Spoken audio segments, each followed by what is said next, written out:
va, ça va. Thank you very much. Mais oui, ça fait. Ah voilà, justement. Il y a au moins un filet qui s'est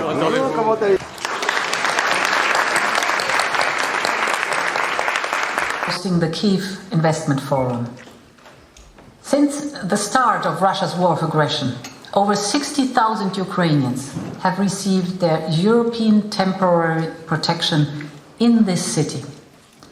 Brussels has also sent to Kyiv City Hospital over 300,000 euros worth in medical equipment, a powerful generator, and 6 fully equipped ambulances. These remarkable acts of solidarity have been multiplied by cities across our union with cities in Ukraine, like in Lviv, where Brussels and others support the largest care center in Ukraine for wounded civilians and soldiers. The center is called Unbroken, and so is Europe's solidarity and Ukraine's resistance. Mayor Vitaly Klitschko, your city and its people have become synonymous with resilience. You've sheltered tens of thousands of internally displaced Ukrainians. You've countered Russian missiles against your energy and civilian infrastructure. You were besieged by Russian tanks. In Bucha, I saw the body bags laying on the street. But your city and your nation fought back. You won the Battle of Kyiv, and you will win the war for Ukraine. I saw Ukraine's determination again 2 weeks ago during my latest visit to your country. Once again, I was so inspired by Ukraine's confidence in a better future. And while fighting a full-scale war, Ukraine is also passing deep and bold reforms. You have completed almost all the steps we asked you to take, and therefore the Commission recommends the start of accession negotiations to the Council. Your reforms will make Ukraine stronger and more attractive for investors. If you stay the course at your impressive pace, the future of Ukraine is in the European Union. And we want to underpin Ukraine's reforms with European investments. This is why we are working on a 50 billion euro financial and reform package. It will support Ukraine's national plan to rebuild the country. And the Ukraine plan can also provide guidance and coordination for international donors, both public and private. Ukraine wants to become a hub of green industry and digital innovation. It has the people and the will to make this happen. So let's invest together in their European future. The city of Kyiv is leading this effort to build a better future for Ukraine. I've seen it firsthand how the city is reimagining itself as a dynamic, green and inclusive capital. Kyiv can also be an example for other Ukrainian cities, as well as for cities in the European Union. We can learn so much from each other and help each other, including through the Mayor's platform, which this forum brought to life last year. Now, with the winter coming, we must all redouble our efforts to support Ukraine, from healthcare and energy support to protecting Ukraine's rich cultural heritage. Every action matters. Europe stands with Ukraine this winter and all seasons to come. Slava Ukraine! Long live Europe!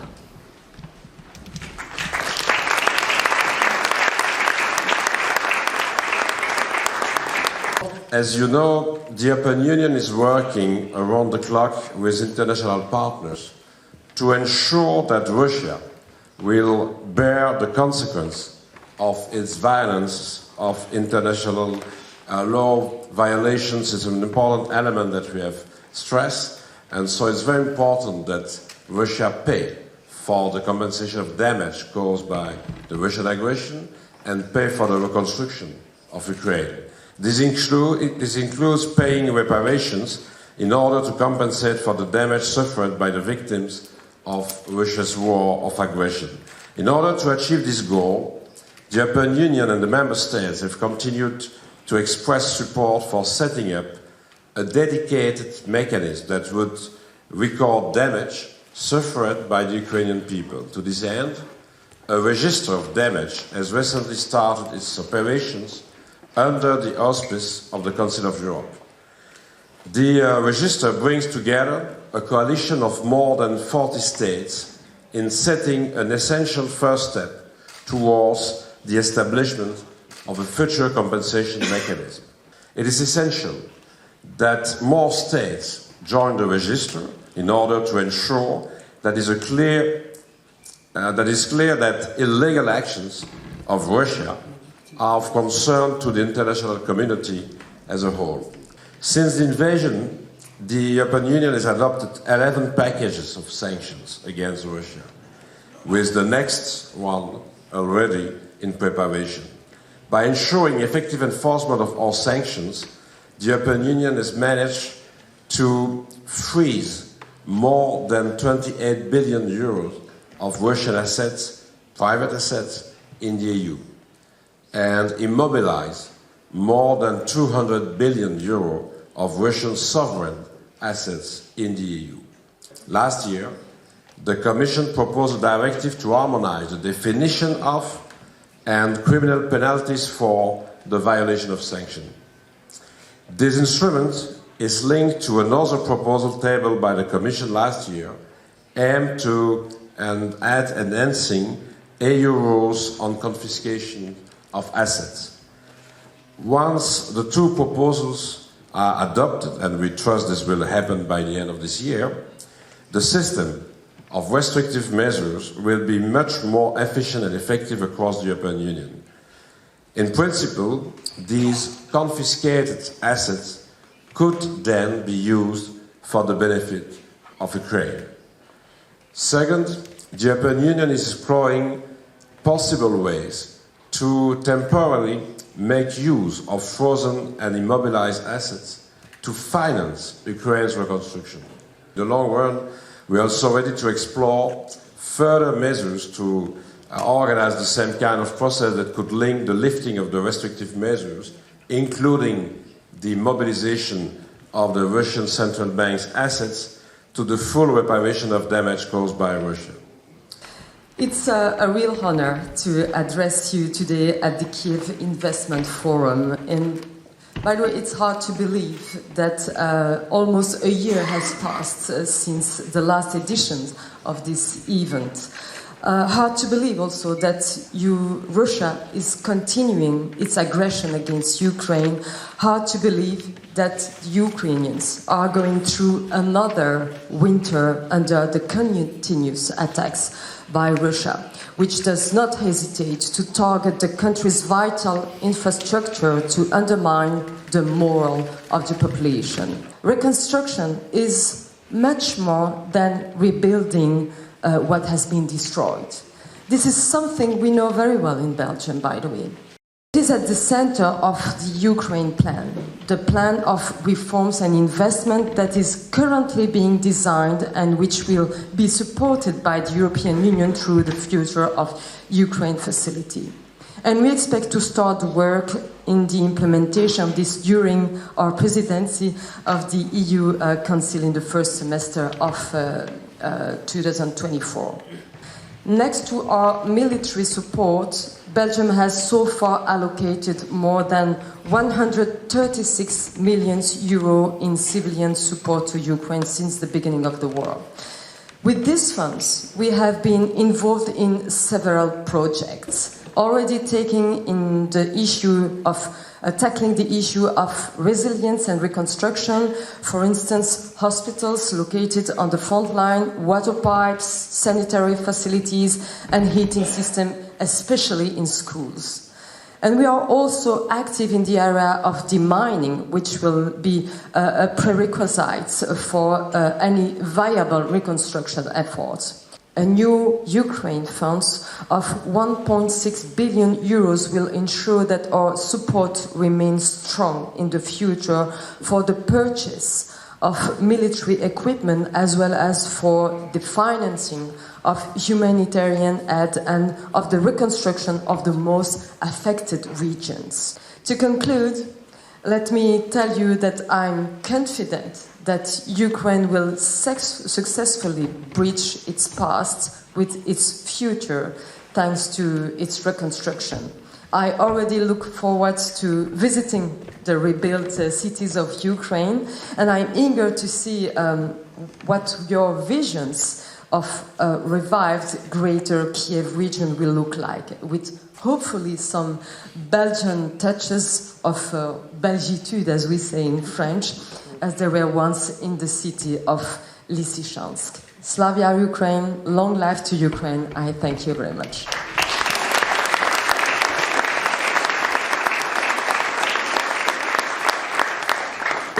Complementarity is without doubt the key word in Belgian military aid to Ukraine.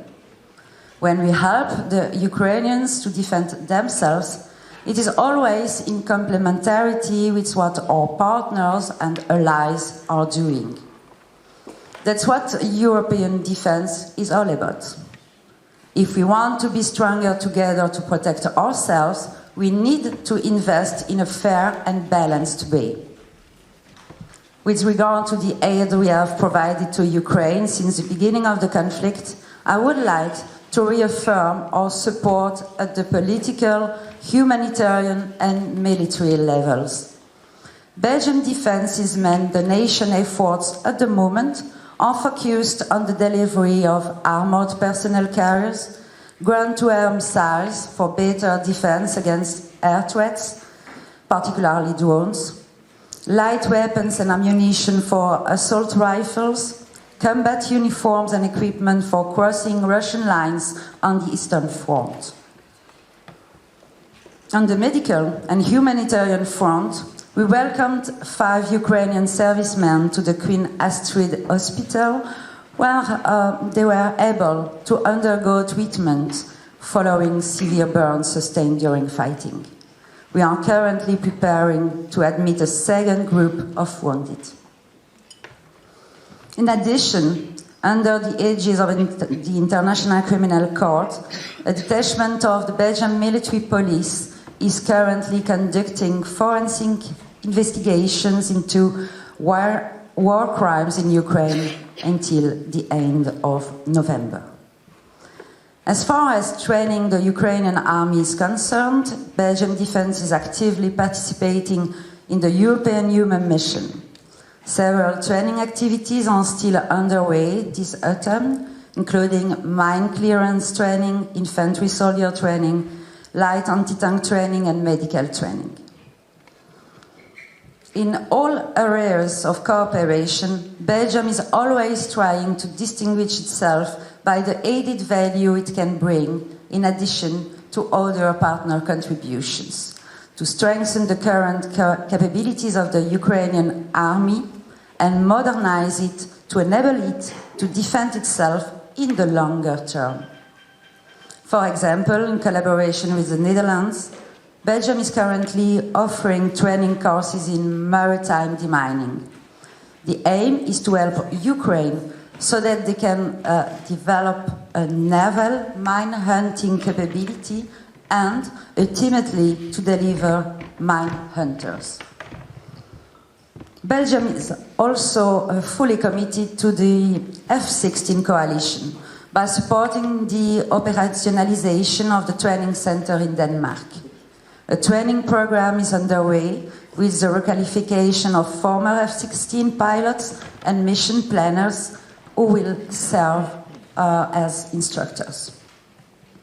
Belgian Defense is currently deploying an instructor, mission planner and a technician to support the training of Ukrainian pilots and ground personnel. This major contribution will continue next year with the deployment of 2 F-16 and around 50 military personnel composed of instructor pilots, ground staff, and technical personnel to support the training program. To strengthen its air defense capability, Belgium will also supply some F-16 to the Ukrainian armed force with the support of its industrial base to provide the necessary maintenance support. Dear colleagues, you should know that the Belgian industrial base is and will remain mobilized to support Ukraine in its efforts to modernize its armed forces in the short and long term. In conclusion, I would like to express my deepest respect for the Ukrainian people, who have shown such courage and exemplarity since the beginning of this real aggression that we can only admire them. Thank you for your attention.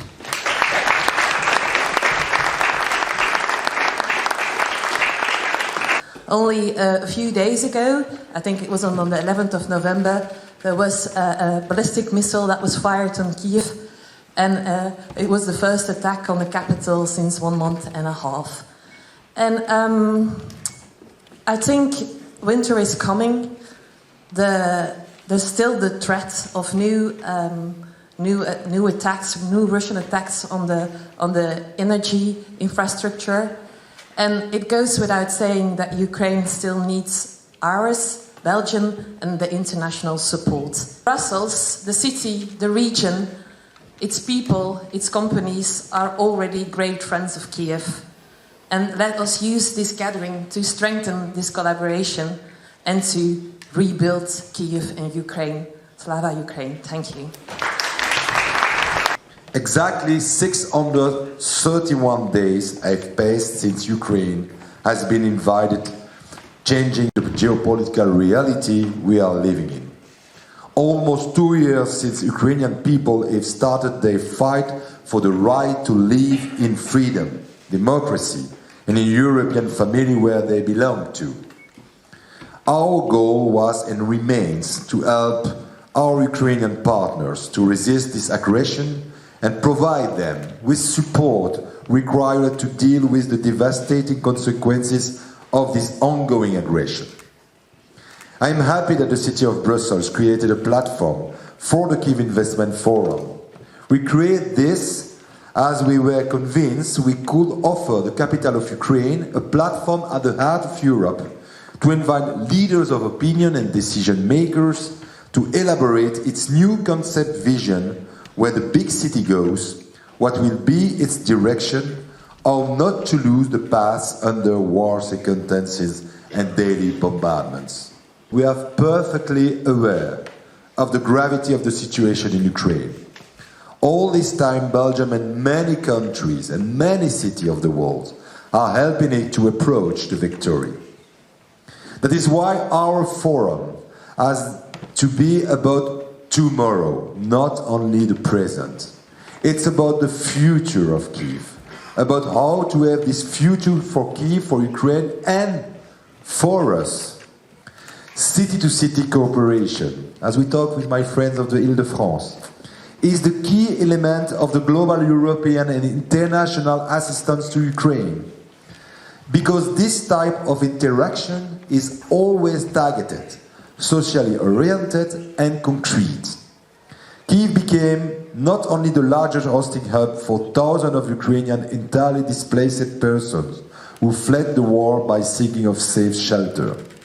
Kyiv remains a strategic target for the aggressor because it symbolizes the heart of Ukraine and its unbreakable spirit, which I have personally felt during my visit to Kyiv in May this year. I am proud to be the mayor of the city which responded among the first at the very beginning of the war, and 20 months after we continue our cooperation and accomplish concrete and positive results that impact those who need it most. Last year, the city of Brussels granted chalet during Plaisir d'Hiver or Christmas market, the special day for us because Vitaly Klitschko is in Brussels, and also at the same time the Christmas tree of Brussels arrived at the Grand Place. These two big events for Brussels. Many things we have done, jointly and persistently, but still there are many areas where we have to unite our efforts to help our Ukrainian friends to approach the day when peace will prevail and the victory will come. We should stay alert, not get used to this war, and continue to act collectively and individually to bring peace to Ukraine and Kyiv. I assure you, de vitally, that Brussels will remain your reliable friend and partner as long as it takes, and not only Brussels, a lot of cities of Europe. Also, the saint will protect the city, the two cities. It's the same saint. I talked to my friend Michael, the ambassador of the United States, that we have the same saint. Not only Michael from the US embassy, but the Michael from Ukraine, the Saint Michael, is the same Saint Michael that in the tower hall of the city of Brussels. It's maybe a signal. And thank you to be there. It's so important to continue to support our friends, because together we build the future of Europe. Thank you very much. His vision on what's next for Ukrainian capital. Vitaly Klitschko.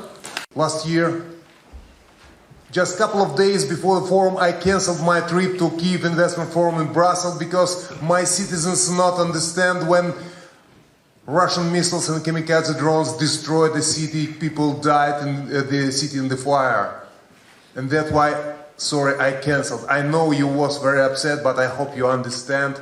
I can't participate in the last investment forum, but today I want to say thank you very much for our friends who support Ukraine, because right now we have modern anti-missile system and our lives of our citizens much more protect.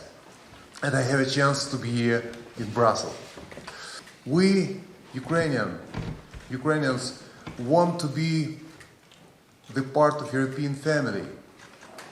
We want to build modern democratic country. We have a vision for freedom. We have a vision to be the part of European family and build successful story of successful country with a ground democracy. But our vision not share the Russian president. They told, you want to be a part of the European family? We never accept that.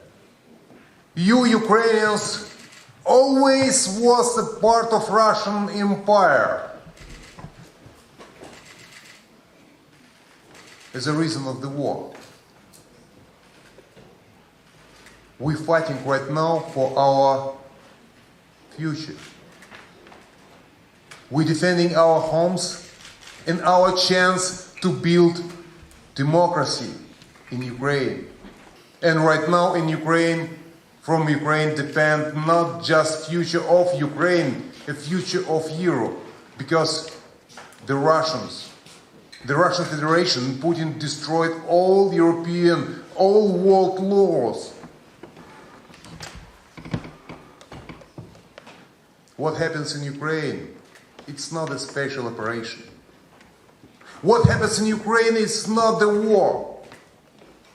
Every one of you can explain ways the reason destroyed the critical infrastructure of city. Whole world was shocked from the pictures from Bucha, where killed women, children, old people.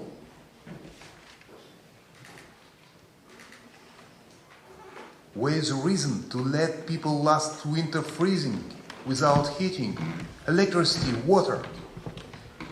It's not a special operation. It's not a war. It's terrorism. It's genocide.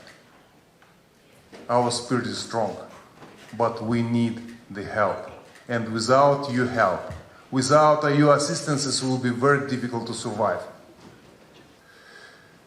What happens right now with crazy idea of Putin to rebuild the Soviet Empire is big tragedy.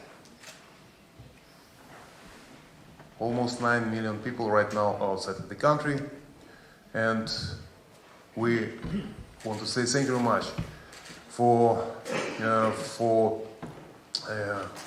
your energy. You take our people and give the chance to live in Europe outside, but our main challenge right after the war to bring the people back. It's the next step. But also, here in the Investment Forum is one of the very important points how we bring the people back. We're talking about that a little bit later. Investment, it's not just money in the country. Investment, it's also the jobs. Investment, also the economy, the taxes. Investment is development. We're talking not just about Kyiv. You know why? Because every villages, every city looking to the Kyiv. What happens in Kyiv? Kyiv, it's not just capital of the country, it's the heart of the country. And that's why we give the example to whole country. If we're talking right now about investment forum, Kyiv, we're talking about whole Ukraine, the old changes, all developments starting in the heart of the country. After the Iron Curtain 1991, every one have a dream to build the modern European country, and we see the examples of Poland, Czech Republic, Slovakia, former Soviet bloc. They choose European model of development, and right now they already part of Europe. It's very important to do it exactly the same way. Learn from success, learn also from mistakes, and do it exactly the same way to develop our homeland. First of all, rebuild the country is mean we make a reform. We do it already, a lot of reform in our hometown. Against corruption, to make everything transparent, everything understandable and very effective. And business for me as politician, investment for me as politician is a very important point, because money, jobs, taxes, development of the city, and that's why I present myself for every business, for every investment, what you're doing in our hometown, my function as bodyguard. I am bodyguard for your investment. I know how important that for my homeland, for my hometown, and that's why you can count on me. Great to invest to Ukraine, because Ukraine has huge potential, and we have to use this potential for success of Ukraine and for your success. And some saying, you are so strong as strong your friend. Europe needs strong Ukraine. With strong Ukraine will be strong Europe. And we stay together, and unity around Ukraine is a key for peace and freedom and stability in whole Europe. Welcome to Kyiv, welcome to Ukraine, invest to our hometown, invest to Ukraine, and Ukraine present great opportunities for business, and Ukraine the part of European family we're fighting for. Thank you very much for your attention.